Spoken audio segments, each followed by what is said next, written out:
Short-termism was hardwired into all public decision taking in Britain. As for support to business, in 1945, Britain's Labour Party announced it would rebuild the commanding heights of the economy.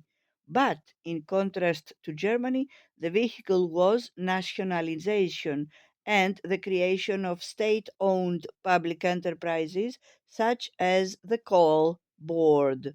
The term nationalization was misleading. Often, the organizations being nationalized were already in the public sector but had been run locally.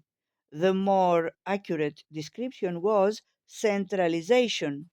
Examples were universities, which by the 1960s were largely run from Whitehall, hospitals, which were public but locally run until 1948, and the probation service, which was localized until 2013, briefly privatized and then centralized under Whitehall in 2019.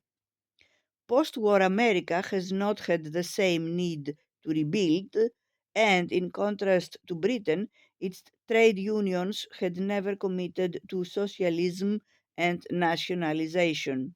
For nearly 30 years, American business had generated millions of mid skilled jobs around the country. They had enabled middle America and left behind places to prosper as never before or ever since. In 1970, Milton Friedman publicly stated that the sole duty of a business CEO was to make a profit. Endlessly repeated in business schools by the 1990s, the advice was parroted by a generation of MBAs who had risen to run major companies. By the 2020s, their greed sodden behavior had made many young Americans as hostile to capitalism as the people of South Yorkshire are. Both the American mutiny that produced Donald Trump and the British mutiny that produced Brexit were legacies of policy mistakes that began around 1980. Though contemporaneous, the American and British mistakes were different. America turned into a devolved plutocracy. Britain turned into a centralized bureaucracy.